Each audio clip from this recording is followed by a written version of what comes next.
Elvira, you've served the Latino community for decades. Can you describe your work as a community journalist? Sure. I'm from Mexico City. I started my career over there, and my last job there was as a national editor for Vanidades. And then I came to the United States, and I co-founded two magazines, community magazines. The first one was all in Spanish, and the second was a bilingual magazine called Cambio, which was a very successful. And then I transitioned it to La Voz newspaper. I was there for 14 years, and La Voz is part of the Gannett company, sister publication of the Republic. And they created La Voz to give voice to people who can talk, who can express their problems to the political people or to the corporations, to anybody. And it was very successful, and we were able to do articles really important, like it comes to my mind, the hospitals. I don't know if it's still a practice. They could repatriate, it was the word they used, repatriate patients to Mexico. Even though they were not from Mexico, they could be from Honduras or Nicaragua, they will send them to Mexico. And we got involved with two cases. Sonia Escoa, we could help her to stay in the States. And the other one was a young guy, and he had a brain injury. He went to this hospital, and I don't want to say the name because I don't know if they're still doing it or not. But they sent him to Mexicali in a state-of-the-art ambulance. When they got in on the American side, they asked the family to call an ambulance, and they called the Cruz Roja, which is, the ambulances are just trucks. They're not equipped to treat, to transport any patient like, this young guy. So my reporters were following the ambulance, and when they got there, the father of this young guy was carrying the machine who was the life support for him, not the ambulance guys, but the father. Wow. So they went to Mexicali to the Hospital General, which was not equipped to treat brain injuries. So the father came back to the United States, to El Centro, California, and to his church, and he begged, these people to help them. So they brought back this guy, and even though this hospital in Phoenix tried to disconnect him several times against, the family wishes, this guy today is working. He's living a normal life. That's amazing. Yeah, and to us was very very a big lesson to learn. And when we brought the piece, I talked to Randy Lovely. He was the editor in chief of the Arizona Republic, and we brought the piece together. The Arizona Republic in English, La Voz in Spanish. And the New York Times got the scoop, and they made a national investigation of these practices in several well-known hospitals. And the worst hospital doing that was this hospital here in Phoenix. Wow. So that was big because nobody knew what was happening to our people. And the common denominator was that they induced the coma, so they couldn't say anything. Unbelievable. So, that brought light to that issue, and several hospitals decided to change that practice. It's amazing. So that was one, and the other one is that we were the only Spanish newspaper that um, investigated the agendas of all the politicians we were running for an office. So we made recommendations for voting based on their agendas. And we presented all the agendas to our readers. And at the end, we said, this candidate is been helping our community, but at the end is your decision.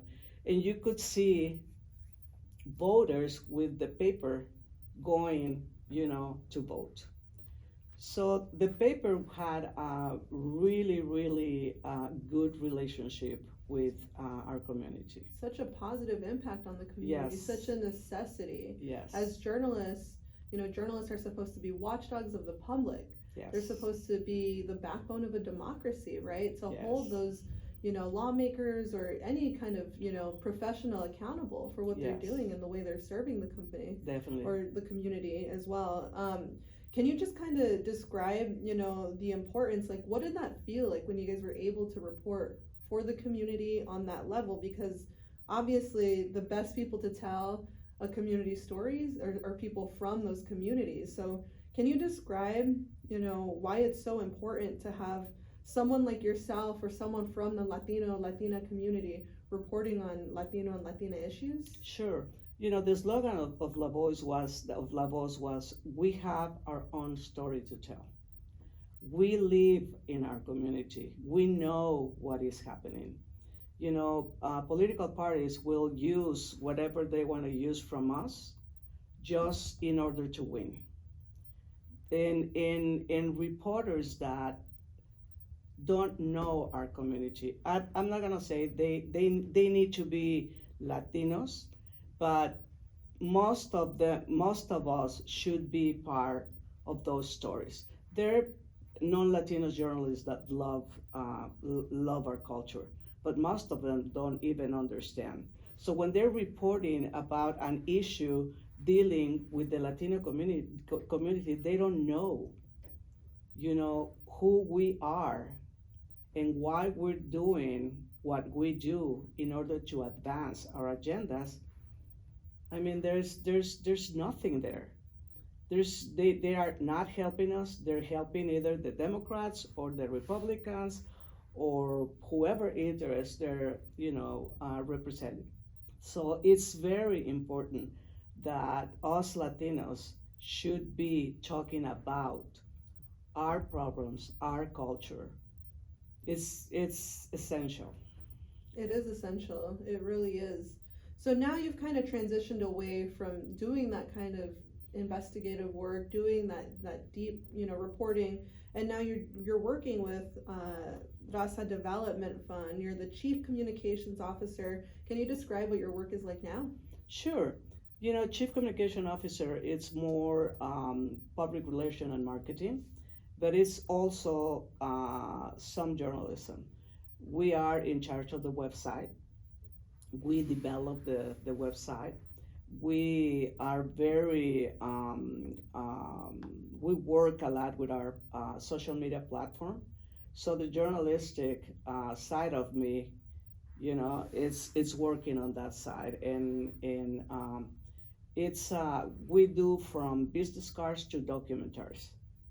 It's a big range of services that we provide to the corporation, and of course, taking care of the image of the corporation, taking care of the image of the executives, and I mean, it's a lot of work.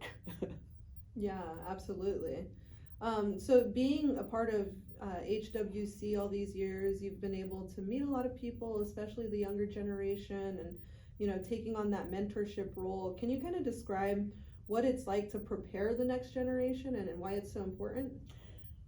It is very important. I mean, we're living very difficult days, especially for minorities, and especially for kids that they don't know where they come from, and along the way they have problems with their own identity because they eat tamales and frijoles and whatever we provide at home, but that's all the culture they keep, because they go out of the house and they try to fit, in all these different cultures. But it's important to first of all to know who you are, who you come from, um, who are your parents, your grandparents, where they came from, and why it's important to retain all those values in order to succeed in life, Mhm. and also to be aware of what is outside, not only the bad but also the good, and to try to live a life that is going to be rich, you know, in colors, in food, in dance, in information. And it's difficult right now with all what is available for kids, the internet and all that stuff. But I think that young people are not at future but are present. So I wish to see um, leaders, that are going to be representing us and fighting for our issues out there. And a Absolutely. president, why not? Why not? Yeah. Why haven't we seen that yet? Yeah. So you're being honored. You're getting the Lifetime Achievement Award. Oh my God. Yeah. The first time I received what was I'm the only Latina um, part of the Hall of Fame of the Arizona Newspapers I saw Association, that. and that was the Legacy Award. Mhm. So I talked to a friend of mine and says, I feel old. He says, no. When they give you the Lifetime Achievement, then start worrying about age. Oh. Bittersweet moment. No, this is Elvira on behalf of the Hispanic Women's Corporation. This is just the beginning. It's a new chapter, and I think one in which you can look back and just, again, pat yourself on the back for all of the incredible things that you have done Oh to my blaze trails for Latinas, for women, for girls, for our communities, and across the border, internationally, globally. So thank you for all that you do and all that you are. We are in Thank deep you. deep Thank gratitude. you from the bottom of my heart. Thank you. Yeah. Thank you. Okay, so HWC is honored to present the Lifetime Achievement Award to you. This year, HWC is celebrating 40 years of empowering Latinas and cultivating that next generation of leaders. How does it feel being recognized for your achievements? Oh my God. I mean, I'm trying to process the information. I mean, it's a great honor for me, especially coming from HWC. I mean, HWC is an organization dear to my heart. I've been supporting Linda all the time that I can, and oh, it's very emotional. Thank you very much. Of Thank you. course, of course. You've been with the organization for a long time. What are some of your favorite HWC memories? My God, working with Linda, all the memories are wonderful. We're always laughing. But I think one of the memories is that we prepared a video for one of the awardees, and the person went up to the podium, and then they put another video, and then Linda's looking at me, and I'm like, I don't know what happened. So I'm running, and the person is just looking at the video and saying, it's not me. So we stopped the other video. We never found the video for that person. So Linda, being Linda, got to the mic and said, we're sorry. We don't know what happened, technical difficulty. And the person, it was a guy. He just hugged her and said, don't worry about it. I have my award here. So That's all that matters. yeah. Yeah. Well, that's great. You guys have been working together for so long. So it's Yes. great to hear, what a Yes. good time you guys have, just enjoying, the work you're doing for the Yes, community. definitely. That's wonderful. Definitely. So, HWC is celebrating 40 years. Where do you hope to see the organization in the next 40 years? What do you hope is in their future? Well, HWC is the only national organization, representing Latino women and giving scholarships to our kids, and college kids, and I wish that they could get, more financial support to get more kids, putting more kids through school. But I think, this organization is just amazing, and I pray to God that they will be here for another 40 years. That's I really love this organization. Yeah, and they've been here for so long, and I'm sure they'll Yes. continue these efforts in the future. Yes. Do you have a message you want to share with Latina professionals who are looking to, make their way in their careers? Sure. I think, if we see the trending right now with small businesses, Latina owned, Mhm. that we're number one on that. And when you have a dream, just follow it. Just put all your mind and heart and effort and do what your dream is telling you. And if you want to go to school in this country, I mean, it doesn't matter if you don't have the money. If you really look into that, and you participate with organizations like HWC, I mean, you're gonna make it.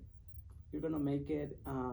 It's wonderful to be an entrepreneur. It's wonderful to attend, universities, and anything that is gonna help you to grow. Just do it. Just go out and do it, and conquer the world. Awesome. Is there anything else you want to add? Yeah, I want to thank HWC for this honor. I want to thank my comadre Linda Mason Gutierrez and Melissa here, that is Melissa McDonald, part of the board. I want to tell both that I love them, and I want to really thank this from the bottom of my heart. Thank you. Thank you, Elvira Espinoza, Chief Yeah. Communications Officer with Raza Development Fund.